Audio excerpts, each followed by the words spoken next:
RC1000 is all about getting you to listen to conversations that are going on in your field of interest, and not only to what is being talked about, but also to how it is being talked about. To complete your first research deposit, I would encourage you to start with social media.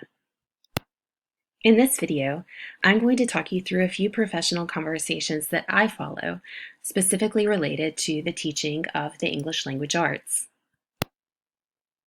I'm not a huge fan of Facebook, but it's a good tool for keeping up with groups like this one, the Creative English Teacher. The Daring English Teacher has shown up more than once on my Pinterest feed with lots of creative ideas. And the Cult of Pedagogy I initially came across as a podcast, and now I follow their blog too.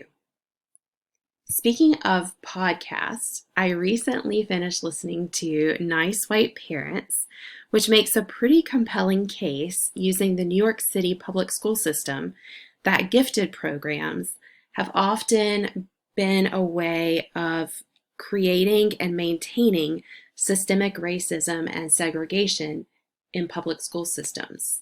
And that's exactly the kind of story that Educators for Justice would pick up, and I follow them on Instagram.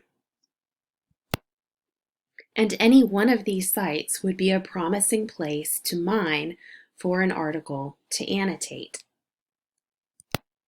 So going back to the Cult of Pedagogy blog, which is beautifully organized by topic, let's say that right now I'm sort of interested in social and emotional learning, particularly in light of the pandemic and the stay-at-home orders, quarantine, social distancing, and remote learning that has impacted students over the past year and a half. And so maybe this would be one of my articles for the week.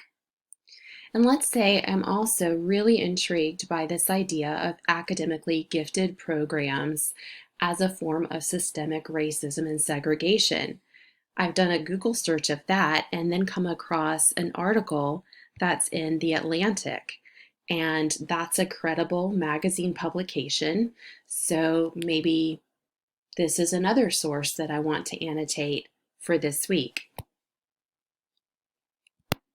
I certainly don't want to discourage you from using our library's databases, but that's not where you need to begin right now unless you just want to.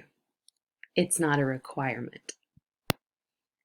Another way to go about this would simply be to search for issues in your area of study.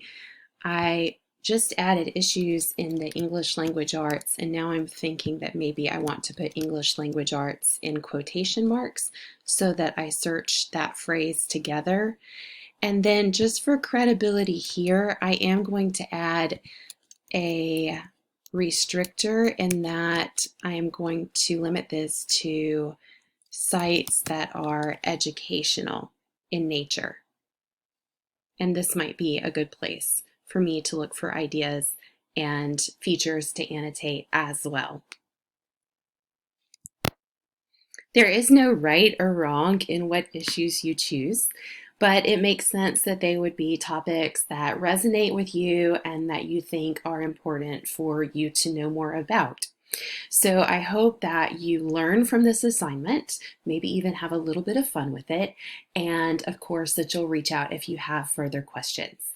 Thank you for the time that you took to watch this video.